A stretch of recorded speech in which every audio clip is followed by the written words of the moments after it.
शांति। प्रातः मुरली बाप दादा मधुबन। मीठे बच्चे, तुम रॉयल कुल के रॉयल स्टूडेंट हो। तुम्हारी चलन बहुत रॉयल होनी चाहिए, तभी बाप का शो कर सकेंगे। स्वयं परमपिता परमात्मा शिव बाबा प्रजापिता ब्रह्मा के तन में आकर के यह ईश्वरीय विश्वविद्यालय की स्थापना की है।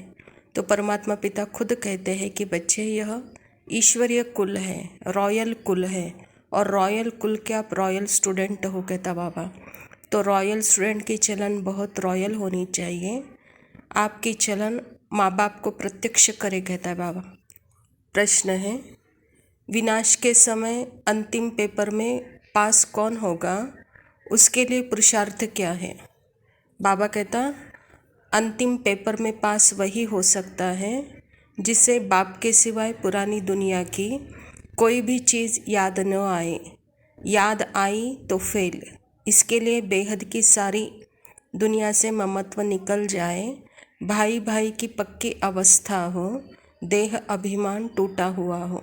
यह अंत का भी अंत समय चल रहा है, विनाश का समय चल रहा है। तो परमात्मा पिता खुद कहते हैं कि विनाश होगा, और इस विनाश में कौन पास होगा?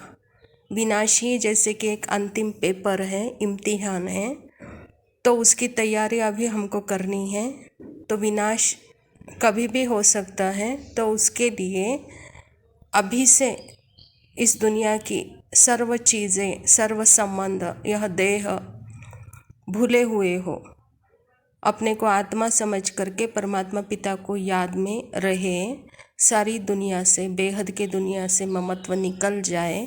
मैं भी आत्मा, ये भी आत्मा, यह भाई भाई की अवस्था पक्की हो, देहाभिमान टूटा हुआ हो। ऐसे ही यह अंतिम परीक्षा में पास हो सकते हैं, कहता बाबा। धारणा के लिए मुख्य सार है। पहला पॉइंट, अंत समय में पास होने के लिए इस शरीर और दुनिया से उपराम रहना है। किसी भी चीज़ में आसक्ति नहीं रखनी है। बुद्धि में रहे कि अब हम ट्रांसफ़र हुए कि हुए। स्वयं परमात्मा पिता कहते हैं कि अंत समय में हमको पास होना है, तो शरीर और इस दुनिया से उपराम रहो। मैं आत्मा हूँ, इसी अभ्यास को सदा पक्का करो।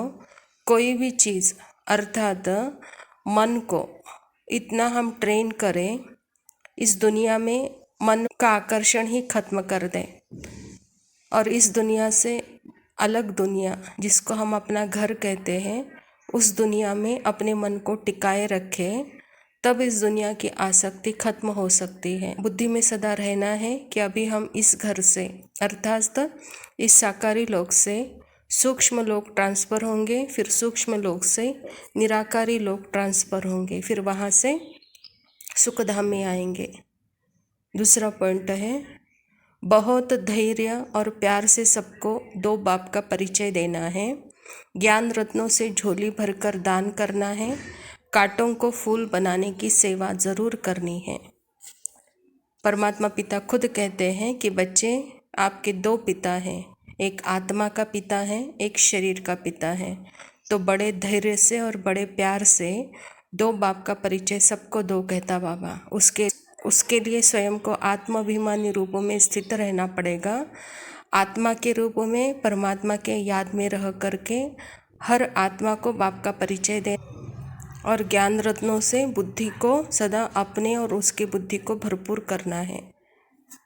वरदान है, बाप और सेवा में मगन रहने वाले निर्विघ्न निरंतर सेवाधारी भव। जहाँ सेवा का उमंग है, वहाँ अनेक बातों से सहज ही किनारा हो जाता है। एक बाप और सेवा में मगन रहो तो निर्विघ्न निरंतर सेवाधारी सहज मायाजीत बन जाएंगे।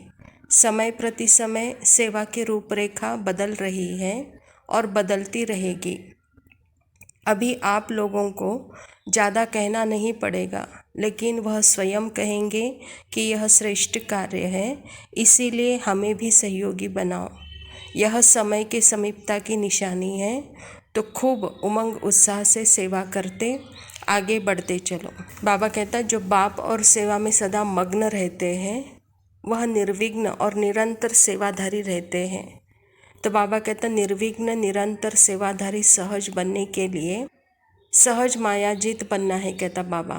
उसके लिए स्वयं को आत्मा समझ करके परमात्मा पिता के याद में सदा रहना है और ड्रामा के हर सीन को साक्षी होते हुए देखते हुए, क्योंकि बाबा खुद कह रहा है कि समय प्रति समय ड्रामा की सेवा की रूपरेखा बदल जाएगी, बदल रही है।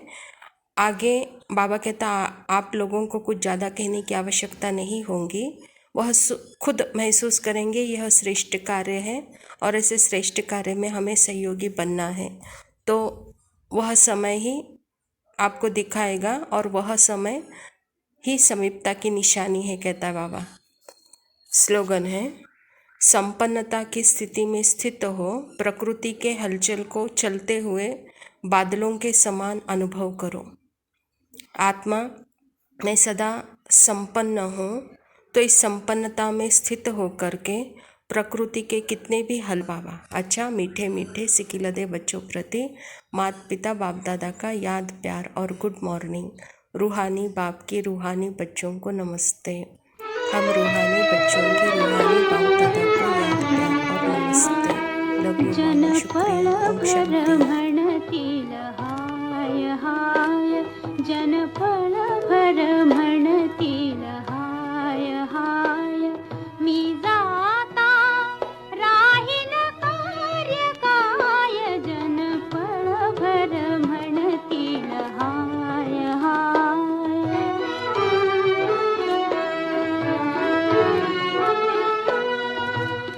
सूर्य तळपतील, चंद्र झळकतील, तारे आपुला क्रम आचरतील, असेच वारे पुढे वाहतील, असेच वारे पुढे वाहतील, होईल काही का अंतराय मी